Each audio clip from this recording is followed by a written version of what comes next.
राधे गुरुजी, राधे। आपके चरणों में प्रणाम। हम अपने गुरुजी के साथ जाते हैं, जैसे हॉस्पिटल गए, वो बीमार हो गए और आपने जैसे अभी बताया कि डॉक्टर जैसे सेवा कर रहा है, काट के निकाल रहा है, वहाँ जो नर्स होती हैं, अब उस टाइम वो अपनी ड्यूटी कर रही हैं और उनको पीरियड्स आया हुआ है, तो वो जो ड्यूटी कर रही हैं उस टाइम जो संत जी हैं उनकी सेवा कर रही हैं, तो उनको दोष लगेगा या पुण्य लगेगा? नहीं दोष लगेगा। और इसी भाव अगर सेवा की समय में उनका कोई जो अपने मासिक धर्म जो भी है, हाँ जी, सेवा के समय में अगर कुछ हुआ, देखो अगर उस सेवा नहीं कर रहे हैं, जानबूझ कर जाए कि उस समय में उस संत को स्पर्श किए कि ऐसे किए तो दोष है।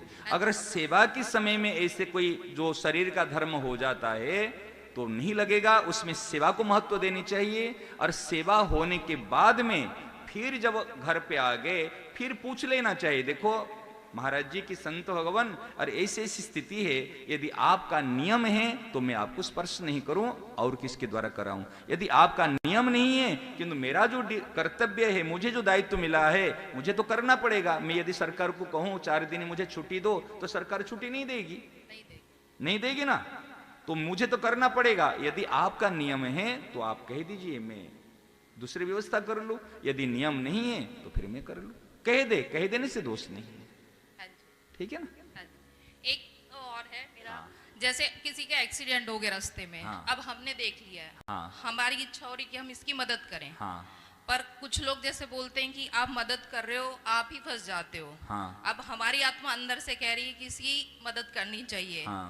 और कुछ लोगों का आप जैसे आज मीडिया में कहीं पे भी देख रहे हो कि हाँ। लोग कुछ ढोंग करके या कैसे भी तरह से आप लोगों को ही वो करते हैं। उस हाँ। टाइम मन में दुविधा चल रही होती है, करें ना करें, तो उस टाइम हमें क्या करना चाहिए? उस समय में मैं मेरी बात बता देता हूं, इसमें आप समझ लेना आपको क्या करना नहीं करना। एक बार हम जोधपुर में सत्संग था, तो हमारे यहाँ सत्संग के लिए टाइम दिया गया है, सारे आयोजन हुआ है, बैठे हुए हमारे एक सत्संगी रामोतारी जी है, तो हम कहीं सत्संग में से कहीं कोई बीमार व्यक्ति था, उनसे मिलने के लिए गए थे। और आते समय जिस माने समय से निकले थे, हम समय पर पहुंच जाएंगे सत्संग में, रास्ता में देखे माने बहुत जबरदस्त एक एक्सीडेंट हुआ है। और एक्सीडेंट तो व्यक्ति गाड़ी इधर उधर ऐसे, और व्यक्ति के सर यहाँ से यह कि काफी ब्लड माने इसे जा रहे, खून जा रहा है, बेहोश होकर गिरा है।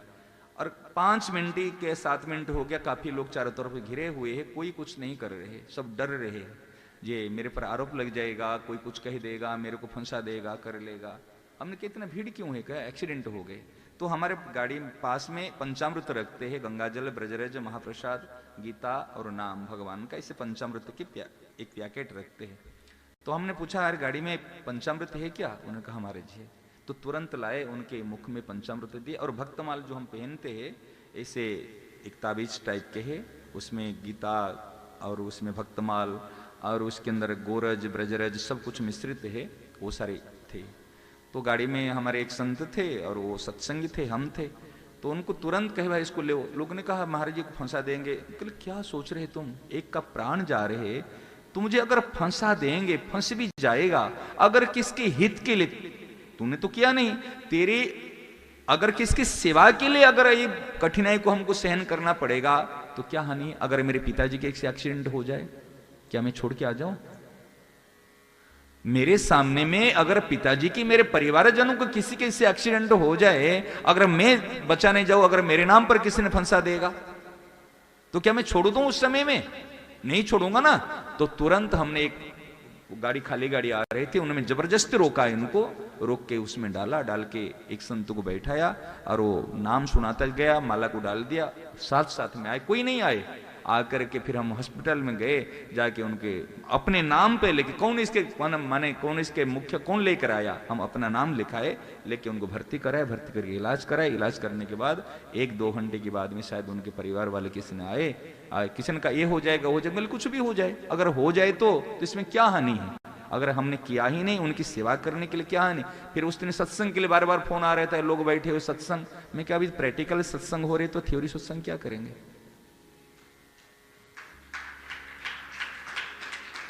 एक घटना आपको बता रहा हूं, दूसरी घटना बता रहा हूं। हमारे सत्संग था यहाँ पे रतनगढ़ में, सत्संग चालू था उस समय। पथमेड़ा जो विश्व की सबसे बड़ा गौशाला आप जानते होंगे, सांचौर, राजस्थान सांचौर में पथमेड़ा में 1.5 लाख गौ माता है, अभी भी 1.5 लाख गोवंश है। वहां पर एक बार बाढ़ आई ऐसे, तो गौ माता पूरा यहाँ तक दब गई थी ऐसे रेत में, और काफी गोवंश की उसे। हमारा सत्संग चल रहा था, समाचार मिला जी वहां पर बाढ़ आई है और काफी गोवंश ऐसे माने बह की जा रही है बहुत ऐसे। तो सब लोगों ने कहा महाराज क्या करें, कुछ थोड़ा सा पैसा भेज दे सहायता करने के लिए। हमने महाराज जी के श्रीमुख से सुना था, हम के लिए देखो इस समय में वास्तव में गौ माता की सेवा जब हाथों से करने से जो आपको लाभ होता है वो केवल पैसे के माध्यम से नहीं। हमने कहा पैसा तो कोई भी भेज सकता है लेकिन हमको चलना है। तो लोगों ने कहा हमारी सत्संग छोड़कर जाएंगे। अभी तो पथमेड़ा वाले महाराज जी पूज्य श्री गुरु शरणानंद जी महाराज जी वो तो चतुर्मास में कलकत्ता में वो आए नहीं, और राधा कृष्ण जी महाराज जुड़े हुए थे, कहे वो तो नहीं आए, वो तो सत्संग में मायरा में है, आप कैसे।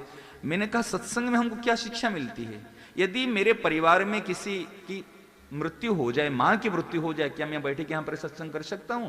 अब गावो विश्वस्य मातरः कहते, गावो विश्वस्य मातरः क्या नारा लगाने के लिए है, क्या कहने के लिए है कि हमारे 3 दिन सत्संग, 4 दिन के लिए 4 दिन सत्संग अभी वहीं पथमेड़ा में करेंगे सेवा के द्वारा, अभी वाणी के द्वारा नहीं, वे हाथों के द्वारा करेंगे। और तुरंत बस बुक किए, बुस करके 55-60 जवान व्यक्ति तैयार हुए। एक ये तैयार साथ में थे उस समय में, और एक व्यक्ति भाई वैद्य है, और रातों रात तैयार के मलम तैयार करके 2 पीपा मलम ऐसे तैयार करके फिर हम जाके पहुंचे। और बस ले जा रहे थे तो पीछे से ऐसे ईंट ये पत्थर लगा के, क्योंकि पानी के द्वारा सब उसमें रास्ता घाट टूटे फूटे थे, चला नहीं सकते, पत्थर लगा के उतर के बार बार जाके फिर वहां से पहुंचे। जैसे एक एक गौ माता को उठा रहे थे, मिट्टी के नीचे भरे हुए, कई तो चले गए, और जिनको उठा रहे थे उठा के फिर उनको मालिश फालिश की। अगर एक गौ माता को उठा के हम खड़े कर लेते थे, खड़ी जब हो जाती थी, परमात्मा प्राप्ति क्या तो ठाकुर जी जाने, लेकिन एक गौ माता खड़ी होने से परमात्मा प्राप्ति का सुख मिलता था। यही परमात्मा प्राप्ति है। और जितने जवान साथ में गए थे 60 लगभग, और उन्होंने देखा जो प्रत्यक्ष अनुभव किया, प्रत्यक्ष शांति को प्राप्त किया।